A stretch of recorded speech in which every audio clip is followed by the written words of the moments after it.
All right, welcome to the opening press conference for Team Greece here at the FIBA Olympic qualifying tournament in Victoria, Canada. We have head coach Rick Pitino with us and also guard Kostas Saloukas. We'll start with you, Kostas. Just an opening statement at the beginning here of this tournament with the 6 teams vying for the one ticket for the Olympics.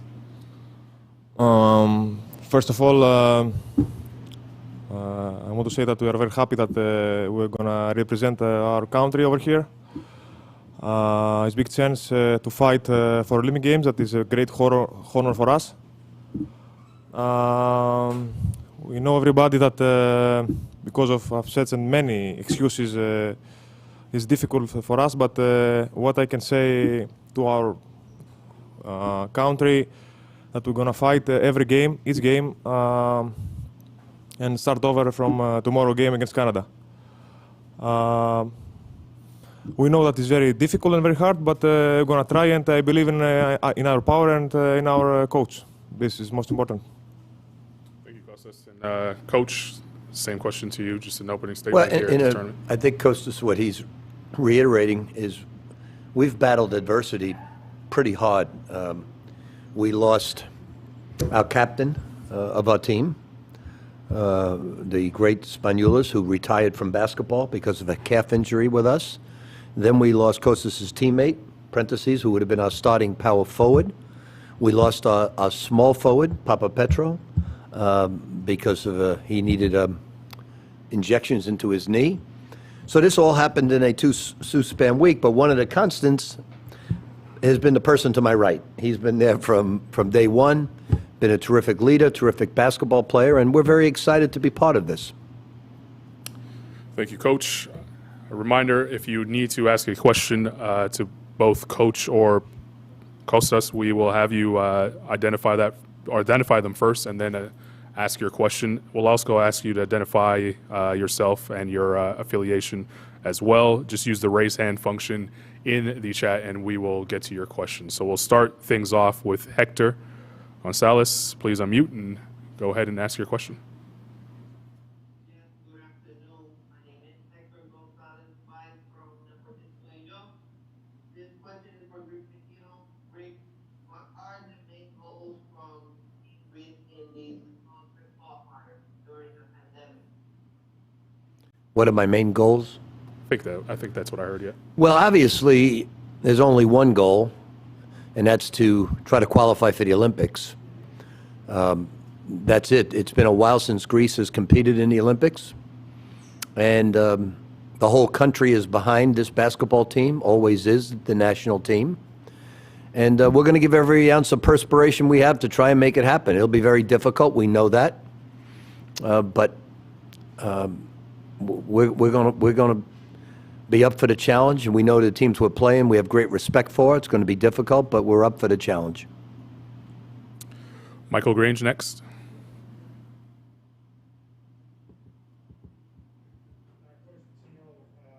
Michael Grange from, Toronto, but I'm in Victoria here. When you've scouted Canada,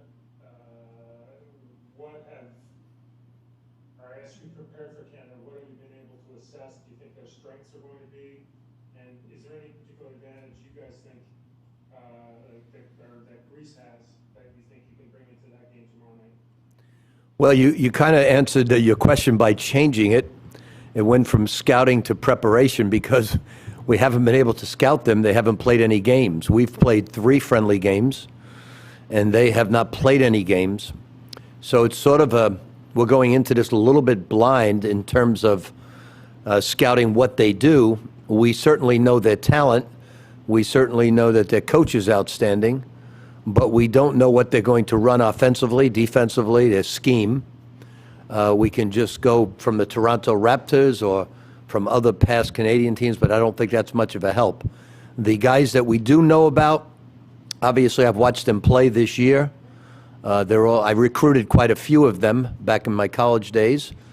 And we know what we're up against because they all shoot it well. They put it on the floor well. They're all the same size in terms of from 6'3" to 6'8", a couple bigger than that can all put it on the floor and they can all play. So it's But as far as the scheme is concerned, we're blind to that. Madison is up next. Madison, please unmute and identify your affiliation as well.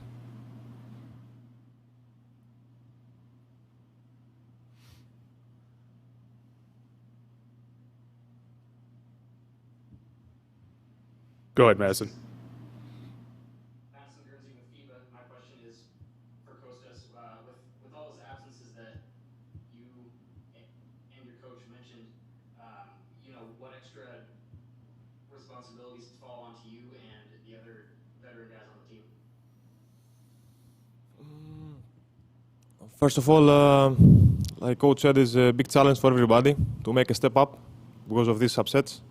But excuses is for guys that don't believe in themselves. So we are over here because we trust our team and we're coming to fight here. For sure, we need also a little bit luck because in these kind of games we need the luck by our side. But we have to control the game and to follow our instructions that we set before the game. Coach and all coaches generally they make a great job to prepare the games, and this what we must do. We must follow the instructions. Arash Madani next. Hey, the question is for Coach Arash Madani from Sportsnet in Canada. Rick, you mentioned you recruited some of the Canadian guys, assuming when you were local. I'm just thinking if you go back in time, 20 years, even 20, 30 years, when you were first at, say, Providence, or when you were coming up to coach against the Grizzlies or the Raptors, what the state of Canadian basketball was then, 2 or 3 guys in an NBA roster at the end of a bench, to now being littered all over, major programs and obviously the influx in the NBA.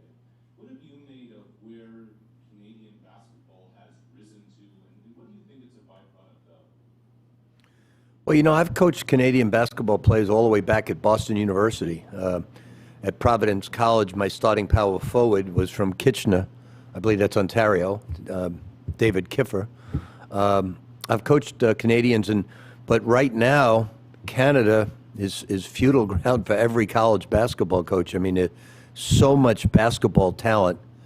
And I think the Toronto Raptors, their town is so over the top with their team, it enhances basketball. One of the problems we have in Greece is this young man to my right here is one of the last great players. There's a few younger than him that are outstanding, but our 2 captains, Nick Kalathis and Kostas here, will be in their last Olympic trial game. And the young talent is that we have one young player, 20, and we struggled to get him on this team. So for Greece, who loves basketball, it's a little bit different in trying to cultivate young talent. But Canada has been unbelievable in the last 10, 12, 15 years in what they have developed. It's been amazing, and the talent is every bit as good as what we see in the States. Ferdinand Rivera next. Hey Rick, this is Ferdinand Rivera from Puerto Rico. I want to tell you about what Kostas Antetokounmpo role will be, and if Giannis Antetokounmpo have made contact with the guys. The first part of the question? What Kostas Antetokounmpo will be, I believe he asked. Kostas?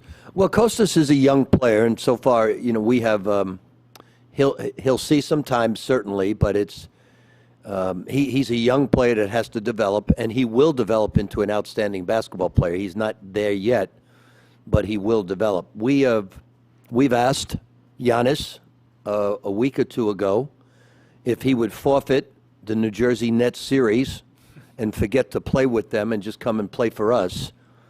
And I personally was disappointed that he chose to play against the Nets, as well as now this latest playing against the Atlanta Hawks. I took it personal, and because he's a wonderful guy, I always root for him, but I thought he would turn that down and come play for me and the rest of our guys. Couple more questions here, Oran. You're next. Please unmute. Yeah, hi. Oren Weiss, Belgrade Republic. This is a question for Rick. I'm following up on Michael Granger's question. You talked a bit about the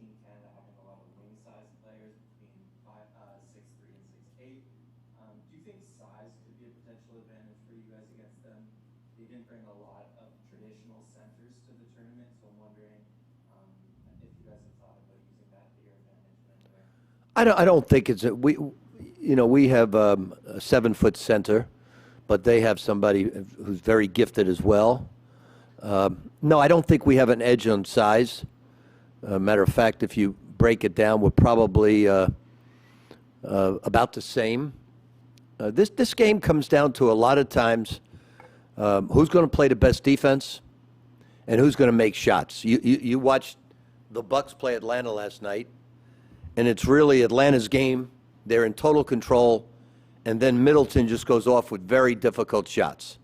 And then you've seen that in Milwaukee with Trae Young. It's shot makers. When you get to games like this, it's shot makers. And certainly the young man to my right here is a shot maker. He's somebody we're going to depend on. And that's what it comes down to, defense and people making shots. Sometimes it's not about size. It's not about certain abilities of their past. It's in these short games like this, it's shot making. It's like the NCAA tournament. You know, you're in the Sweet 16, you're in the Elite 8, you're in the 32, and you may be better, but if the shots don't fall, you're going down. And that's what makes it exciting. It's not a 7-game series. Kostas, question for you here. Coach talked about how Canada hasn't been able to play any games leading up to this moment, but you guys have been able to get together a little bit. Do you feel like that's an advantage heading into tomorrow's game? First of all, I want to say thank you to Coach that he put me same page with Young and Middleton. I will tell to my daughter this when it's get born.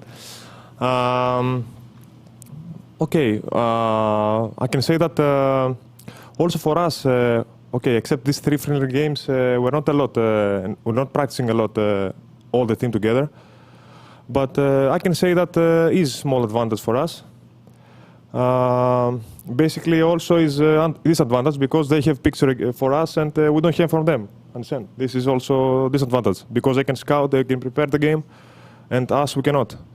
What I can say is 40 minutes of the game, of the pure game, will decide who will be the winner. And I want to say to Greece that to be sure that we'll fight for 40 minutes because it's crucial game, the first one against Canada.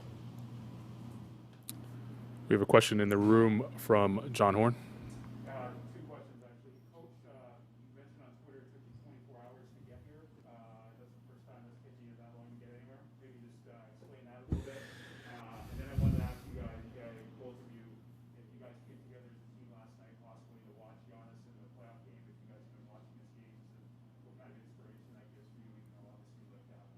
Just so the Zoom heard, the first question was regarding your travels, arriving here to Victoria, and the second question was regarding getting around, having a team bonding moment, watching Giannis in the playoffs last night.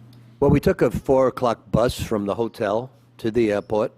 We had a 5:45 a.m. flight because the Federation wanted to save $20 per person.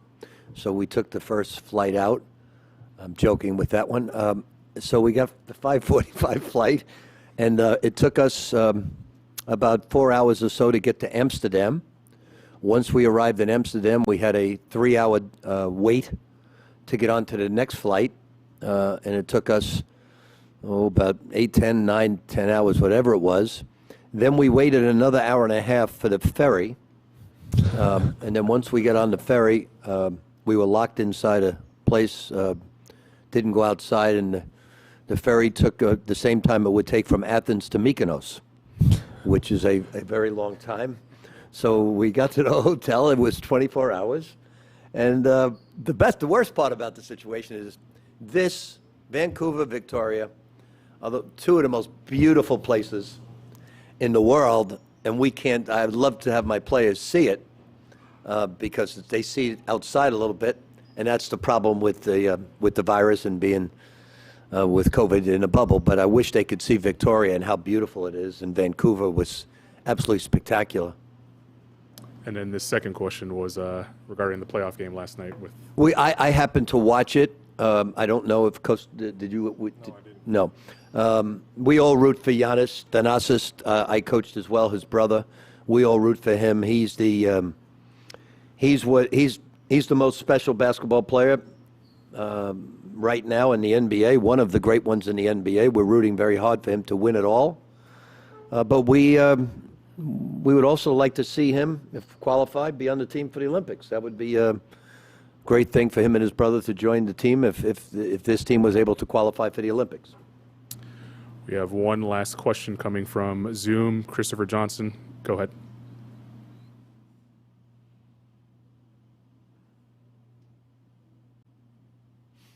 You can unmute, Chris.